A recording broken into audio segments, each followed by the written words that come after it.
Então, muitos falaram cilindro, acho que vocês pensaram isso também, alguns aqui, grande parte pensou que era um cilindro. Alguns falaram que era um pote. Se você trabalha com e-commerce, possivelmente você pensou que isso é um copo. Um copo, também tem bastante resposta com um copo. Mas no fundo, a grande parte das pessoas que trabalham com TI, que são pares meus, eles olham para isso e falam, cara, isso é um banco de dados. Quem aqui sabe que isso é um banco de dados, por favor? Seus nerds. Bom, gente, isso é para provar para vocês que a cabeça de quem trabalha com TI não é normal. A gente está numa outra esfera de entendimento e que às vezes é difícil se comunicar com o mundo real. Mas e aí? A gente está vivendo hoje num mundo onde a tecnologia engloba tanta coisa e tem uma importância tão grande dentro das corporações que a gente não pode ficar assim. No passado, a tecnologia ela estava aqui na base dessa pirâmide, aonde era provedora de serviços. Existia um negócio e existia ali uma base de tecnologia que dava serviço para as empresas. E ela foi subindo, dando suporte para as operações, até que chegou um ponto onde encontra-se a grande maioria das empresas hoje, que a TI suporta a estratégia da corporação. Ou seja, as pessoas pensam em como fazer e a TI dá um jeito de não atrapalhar, né? Mais ou menos isso. Só que o caminho hoje é a TI integrada com a estratégia. A TI precisa pensar junto com os heads de negócio e precisam elaborar estratégias onde elas juntas vão alcançar os resultados da corporação. E no e-commerce? No e-commerce é pior ainda, porque o próprio negócio é a tecnologia, né? A tecnologia não vive sem o e-commerce. No caso de uma empresa de e-commerce, não existe e-commerce sem tecnologia. Tem um amigo meu aqui que falou numa palestra que a espinha dorsal do e-commerce é a tecnologia, né? Eu diria que é o espinho, né? Mas está aqui, não tem como, né? Se a tecnologia está aqui, o e-commerce está aqui no meio, estamos juntos e misturados, não tem como separar. Então por que a gente não se entende? Né? Por que a área de negócios quer vender mais e a área de TI fala que não dá? Por que o prazo é para amanhã e a área de TI fala que não dá? Não sei, eu estou vendo a carinha de vocês, eu acho que eu estou falando alguma coisa que faz sentido, né? Algumas pessoas estão rindo aí, enfim. Um pensador chinês aqui falou o seguinte, que é a minha teoria. A TI pensa como e o business pensa quanto. Essa é a grande diferença que acontece entre as duas áreas. Isso é muito claro quando eu faço reunião com o pessoal, muitos fornecedores que estão aqui fora. As perguntas que eu faço não tem nada a ver com as perguntas que o pessoal faz. Um está perguntando qual é a minha margem, qual é a minha taxa de conversão, qual é o meu ROI, quantos clientes eu vou aumentar, qual é a minha venda, como que eu vou vender, como que eu vou vender, como que eu vou vender, e de novo, como que eu vou vender? E eu penso, como que eu vou fazer esse negócio funcionar? Como que o XML vai integrar com o ERP e como que a finalizadora do cartão de crédito vai sair na conciliação fiscal? São mundos distintos. E aí, nesse conflito, existe uma diferença de pensamentos. Eu vou teorizar um pouco aqui, coisa de nerd, vou filosofar, se vocês quiserem me interromper. Mas isso aqui não tem nenhum embasamento teórico, eu não li nenhum livro. Mas existem dois pensamentos teorizados por grandes filósofos. Um deles é o pensamento cartesiano, que vem de René Descartes, e é o pensamento racional, né? Aquele pensamento prático, 0 e 1 byte, né? E o que acontece com esse pensamento? Ele pega um problema e ele divide o sistema como um todo, né? O processo, e ele analisa um ponto específico para resolver o resto. Ele pressupõe que tudo vai ser resolvido através da resolução daquele ponto. E existe um outro pensamento, uma outra forma de se pensar, que é um pensamento sistêmico, que foi teorizado por Capra, e que é um pensamento pensamento que envolve todo o resto das coisas. Eu estou me policiando para não falar sistema, porque na minha cabeça sistema é sistema de computador, né? Mas na verdade, dentro dessa lógica de pensamento, os problemas não estão isolados, eles são interligados, né? Tudo faz parte de um grande sistema. E é daí que, inclusive, que vem a palavra sistema. Eu não estou dizendo aqui que o business pensa de um jeito e que o negócio pensa de outro jeito. Cada um, às vezes, inverte o papel. Por exemplo, quando o negócio está pensando apenas em vender e ele faz uma grande ação de marketing focada num único dia, ele está pensando apenas no resultado dele, vender. E o cara de sistema, que conhece um pouco mais o todo, ele está pensando que aquela ação pode derrubar o servidor. Ele fala, cara, você não pode fazer todo mundo acessar o site na mesma hora. Isso vai me causar um problema, porque ele está com a cabeça no todo. E o cara do business está com a cabeça na única coisa que ele pode pensar, que é vender. Mas acontece o inverso. Muitas vezes o cara de business está com uma grande ideia, onde ele vai trazer um resultado sensacional para a empresa, e ele propõe uma alteração no sistema, mas o cara que está olhando ali a dificuldade dele de fazer aquele código, ele fala, pô, não dá, é difícil, então ele não está entendendo a amplitude do negócio. Então não é que um pensa de um jeito e outro do outro, são pensamentos conflitantes, na verdade, tá? Em equipes mais maduras de TI, costuma-se ter alguém que pensa de forma mais abrangente, que é o que acaba resolvendo esse problema de comunicação. E aí é um pouco do que acontece na cabeça da pessoa de TI. O que acontece? O cara de TI, ele tem um GPS na cabeça que pensa em fluxo. Quando a gente vê um pedido, a gente vê um sistema integrando, um XML, que vem para cá, que passa, que vai, que tal. Então a gente tem um fluxo na cabeça. Pessoas de TI pensam estruturado, dessa forma. E existem siglas que regem o mundo da TI, das quais nós nos orgulhamos, das quais nós sentimos prazer em entender cada uma delas e falar, ninguém sabe o que é, eu sei, olha só. Isso aqui tudo, na verdade, é um ecossistema de coisas que a gente cultiva, né? Essas coisas têm vida, a gente adora falar. SQL, Standard Query Language, né? ASP, né? Active Server Page, Ajax, SS, HTML, CSS. Cara, é uma miscelânea de acrônimos que a gente tem que decorar, mas é o nosso dia a dia, a gente conhece disso e a gente pensa nisso o tempo inteiro, é estranho, né? Fluxos e códigos e fontes, enfim. Já a cara do pessoal, a cabeça do pessoal de business está focada em venda, né? De novo, não, mas olha só, tem mais coisa, não é só venda. A gente tem aqui uma cabeça muito mais visual, né? Muito mais focada em resultados. São objetivos mais visuais, objetivos mais específicos. E as siglas são um pouco diferentes. Aqui eu coloquei algumas só para ilustrar um pouco a diferença, né? O IPI, ROI, SS, MV, né? São as siglas que o pessoal de business também tem que acompanhar, que são bem diferentes das nossas siglas. São mundos distintos que convivem e tentam ser uma convivência pacífica. E aí o que causa o transtorno todo? É o maldito sim, né? Quem já acompanhou grandes discussões entre a área de negócios e a área de TI, é quando o gênio do pessoal de negócio vem com a ideia, que vai salvar o resultado do mês, no dia 29, e vai dar certo. E aí o cara de TI fala o quê? Mas e se? E se tal coisa, né? Vamos fazer uma tela, tá? Mas e se o cliente digitar, em vez de digitar o CEP certo, digitar o CEP errado? O cara de negócio não está preocupado com isso, isso é uma preocupação de quem faz sistema, isso é o conflito, mas não tem jeito, porque o se faz parte do fluxo, lembra do fluxo que eu falei?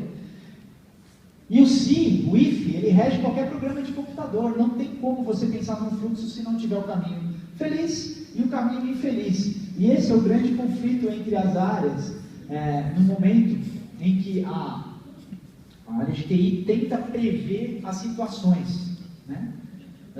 Tem jeito, olha, isso aqui não tem jeito, porque faz parte do papel do bom gestor de TI prever as condições. Então, é o caminho, a gente tem que prever, a gente tem que falar o caminho infeliz para que as coisas não dê um impacto no final do processo. Ou a gente assume que aquele caminho infeliz, ele faz parte do esperado e assume o risco. Mas tem que estar mapeado, porque isso é fator de sucesso também na entrega do projeto. Bom, então a gente chegou numa encruzilhada aqui, num labirinto, onde a gente tem áreas conflituosas, de pensamentos distintos, e a pergunta fica aqui no ar: tem saída? Não tem, muito obrigado, gente, acabou a palestra. Não, tem saída. Obviamente, não é uma receita de bolo, mas são caminhos que vocês podem seguir para amenizar esse choque de diálogo e para que as entregas da TI sejam mais satisfatórias para a área de negócios. Vamos lá. A primeira e mais pertinente, obviamente, é uma metodologia. Se não há uma metodologia na sua área de TI, e aí quando eu falo área de TI, pode ser um terceiro, né, de um provedor de serviço de tecnologia, pode ser sua área interna, você pode estar contratando alguém, enfim. Você precisa colocar uma metodologia lá ou pedir para que ele tenha. E você precisa entender essa metodologia e participar dela, porque é assim que os cabeçudos lá nerd vão trabalhar. Eles estão dentro de uma metodologia porque a cabeça é estruturada e faz parte do dia a dia deles. Então, o business deve entrar nessa metodologia para ter sua entrega de forma mais legal. A gente tem também a máxima sobre a metodologia. Putz, mas aí a metodologia ingessa o processo. Por quê? Porque o business sempre quer tudo rápido para resolver o problema que é vender. E a metodologia, obviamente, coloca um pouco de limites nessas alterações, né? Nessas solicitações, demandas, projetos, para que as coisas aconteçam de forma mais organizadas. Ingessa depende, né? Na verdade, coloca controle. Colocar controle nem sempre é engessar. Em estruturas muito hierárquicas, com muitas empresas grandes e tal, a metodologia se torna burocracia e esse não é o caminho legal, não tem muito o que falar sobre isso. Burocracia é ruim. Nós brasileiros sabemos o que é isso. Agora, a metodologia não é ruim. E existem metodologias das quais eu sou entusiasta e trabalho há muitos anos com metodologias chamadas ágeis, que podem ajudar as áreas de negócio a terem boas entregas do pessoal de TI. Deixa eu ver meu time aqui. Vamos lá. Dentro das metodologias ágeis, existem coisas que a gente pode seguir para reduzir esse conflito, né? Então vamos lá. Uma delas é o escopo, né? O escopo é aquilo que você quer. Parece simples, né? Parece simples, mas lá na Bíblia já fala que a gente não recebia as coisas de Deus porque a gente não sabia pedir. Então faz tempo que a gente tem problema de escopo. A gente não sabe pedir as coisas. E essa frasezinha aqui é bem interessante, né? Você fez o que eu pedi, mas não o que eu queria. Ótimo, né? Então você pediu errado. Esse é o grande problema e é um dos conflitos que a gente tem. E aí sim, eu estou falando, a área de negócios não sabe pedir. Pronto, falei. Hashtag demitido. Esse quadrinho clássico aqui é bem legal e ilustra um pouco dessa visão, né, da realidade entre as diferenças do que a pessoa quer e o que ela vai receber no final de um projeto, né? Eu não vou detalhar todos aqui, mas é bem interessante. O cliente explicou dessa forma, né? Foi cobrado dessa forma, documentado dessa forma. O programador fez assim e ele queria isso, né? Mas se ele queria isso, por que ele não pediu isso? Ele pediu isso, né? Pois é. Vamos lá. Aqui é um estudo que foi feito por um grupo que chama Standish Group, falando acerca das funcionalidades usadas dentro de um sistema. E se você olhar, 49% das funcionalidades de um sistema nunca foram usadas. Isto é uma vergonha. Gente, você pensa que o programador ficou testando, ficou desenvolvendo, que o designer fez um teste de usabilidade, né, de UX, e fez todo o protótipo, e você validou. Não consigo abrir a mouse. E aí o que aconteceu? Ninguém usa. Você não sabe como é triste quando um programador pega o log de uso de uma ferramenta e ele vê que nenhum usuário usou. E se a gente ampliar um pouco mais o espectro aqui, a gente vai ver que, na verdade, 60%, né, que é 11 mais 49, obrigado, 11 mais 49, nunca usa.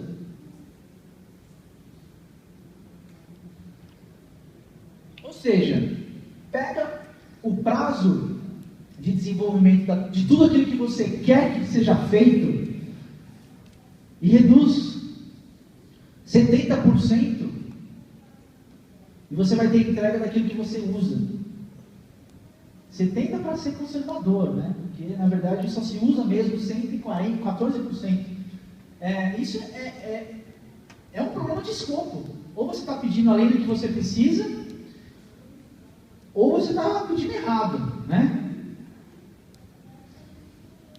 Bom, seguindo na linha ainda, a gente tem dentro de uma das metodologias ágeis, que é o Scrum, a gente tem uma coisa lá dentro, que é o DoD. O DoD é, na verdade, a definição de pronto. Eu tenho até um artigo escrito no portal do E-Commerce Brasil sobre esse tema, que está tendo bastante acesso, depois vocês podem olhar lá. Pronto, o que é pronto? Assim como o escopo parece uma coisa fácil de se falar, de definir, o pronto também é uma coisa difícil, porque a área de negócios fala assim: eu quero uma landing page do parceiro Y que tenha, isso é um escopo bem feito, tá? Com 3 produtos na vitrine principal que trocam randomicamente, e que tem um banner full ali. Legal, essa é a demanda, o escopo chegou para a área do programador lá, tal, fizeram reunião, o cara desenvolveu e liga para você e fala: tá pronto, legal, aonde eu vendo? Como é que eu faço para comprar? Ah não, mas ainda não está vendendo, porque o gateway não está integrado nessa parte aqui, e ainda não tem a parte do servidor que precisa fazer o teste de QA, para depois publicar para a produção. Mas você não falou que estava pronto? Mas minha parte eu fiz. Acontece, né? Então, gente, por quê? O DoD vem para você sanar esse tipo de entrega, né? Nada vai estar pronto se não concluir todos os checklists do DoD. Então, o que pode ser o DoD? Bom, a tela pode estar funcional, tem que estar testado em ambiente de QA, tem que ter um documento formal de aprovação da área de business, para depois não ter alteração. Não acontece muito, mas geralmente, de vez em quando, a área de negócios muda as coisas. Não acontece muito.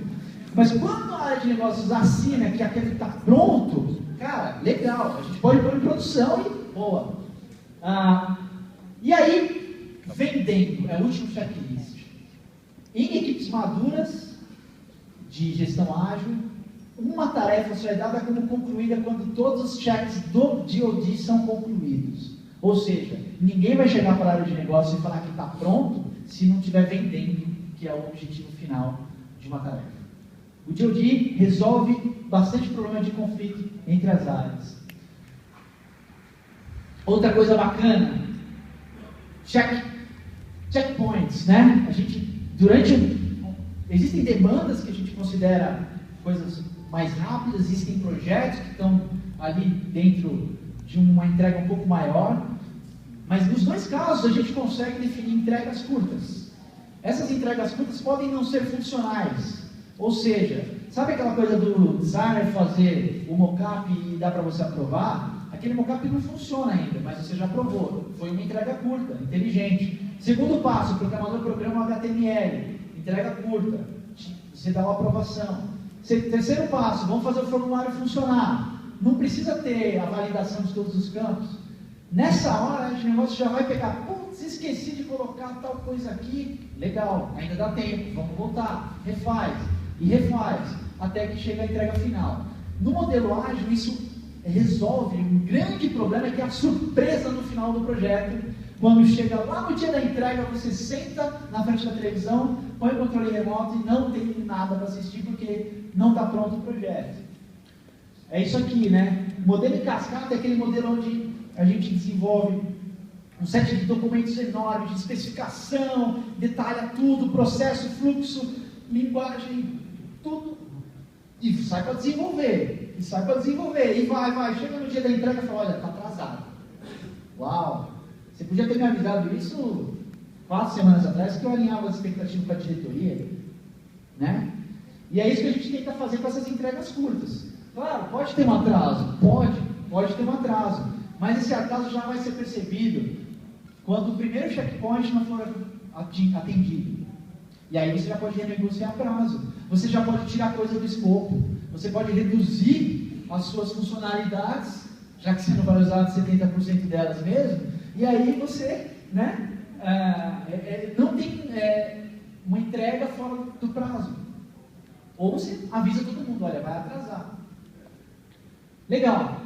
Outra coisa para poder unir essas equipes aí é o comprometimento, tá? O comprometimento é muito legal de olhar e escolher essa foto também bem de propósito, né? Porque todo mundo está ralando para se sujar, né? A gente está no mesmo time e não pode ter um conflito entre as equipes. E o comprometimento não é um envolvimento. Eu vou explicar isso para vocês num quadrinho a seguir, que é bem legal. Aqui, né, um porco e uma galinha conversando. Acho que a gente devia abrir um restaurante. E qual que vai ser o nome? Pernil com ovos. Bom, acho que não, né? Obrigado. Porque eu vou estar comprometido, enquanto você envolvido. Se vocês entenderam, o ovo sai da galinha. O pernil é a perna do porco. Gente, todo mundo tem que estar no mesmo time. Por isso que as entregas curtas faz com que, dentro de um time entrosado, de um comprometimento, a gente vai alinhando as arestas ali. A TI não está entregando, o que o negócio pode fazer para melhorar o escopo, reduzir, vamos tentar ajudar. Um ponto, parece óbvio também, mas não menos importante, é a comunicação. Aonde a gente vive num mundo digital hoje, né? E o que eu gosto de falar é menos e-mails, menos papéis e mais pessoas. Aqui tem um gráfico que eu dei uma enriquecida com alguns dados, mas ele trata da temperatura da comunicação versus a efetividade, onde no quadrante mais baixo a gente tem um e-mail com 3 pessoas, 5 pessoas. Quando você manda um e-mail para 5 pessoas, ninguém responde, porque não é de ninguém, né? E é o que a gente mais usa no dia a dia, você copia todo mundo e ninguém é dono. Aqui a gente tem um documento formal, 2 pessoas no e-mail, um documento informal, um telefonema, uma call conference, já chega num nível de efetividade maior, né? Porque a gente já tem várias pessoas no telefonema resolvendo o mesmo assunto. Uma reunião presencial tem uma efetividade muito maior do que um call conference. O WhatsApp está aqui, eu tenho que incluir ele, porque ele, apesar de não ter muita efetividade, porque ele é efêmero, mas, né, ele é online ali, né, funciona rápido, você consegue resolver algumas coisas, mas do ponto de vista de efetividade, não tem muito valor. E aqui, cara, uma reunião presencial com pessoas em frente a um quadro branco, escrevendo seus problemas, discutindo, debatendo, brigando, batendo na mesa e chegando no que é o ideal para ser feito entre as áreas de negócio e a área de TI. De novo, um e-mail copiando diretoria, analista, não vai resolver. Bom, para terminar, a gente vai aqui só teorizar um pouquinho mais sobre as frases que o business não deveria falar com a sua área de TI para não ter mais conflito ainda. A primeira, é simples, é rápido, eu já pensei na solução. Rapaz, deixa os cabeçudos achar que sabe, deixa eles pensar, não, brincadeira gente, a área de TI ela é paga para pensar na solução. Se você fala que já sabe a solução, você, não dá. É só mudar aquela regra. Olha lá, o pensamento cartesiano, Não sabe que na regra tem toda uma coisa que envolve aquela regra. Não era isso que eu imaginava, escopo mal definido. Legal, ficou bom, mas nós não vamos mais usar. Show! Valeu! Aqui as frases inversas para a área de business não brigar comigo, que a TI insiste em falar. Na minha máquina funcionou. Então me dá sua máquina que eu vou trabalhar, Eu preciso trabalhar na minha. Não pegamos isso nos testes. Pô, ótimo também. Mas não foi isso que você pediu? Você que pediu assim? Eu disse que ia dar caca. Pô, se você sabia que ia dar caca, então, resolvesse antes, E aqui é o Techniquez, O João não fez a RTM do SQL, como a Askinet está dando um framework que tem consigo de SDLL, não virou de CDL no validão de SDL, porque faltou para mim no servidor da SDL. Gente, não precisa ser tão técnico assim com a área de negócios. A área de TI precisa também não falar só Java, falar português também, Tem que ter um pouco de consenso. Então aí o roadmap é uma API de comunicação entre os nerds e a área de negócios, como vocês devem se comunicar com o pessoal de TI e diminuir os conflitos entre as áreas, mas mais do que isso, aumentar o entendimento para ter resultados mais eficazes que satisfaçam a área do business. E acho que é isso. Tem aí tudo que a gente falou por enquanto. Muito obrigado. Aqui estão meus contatos.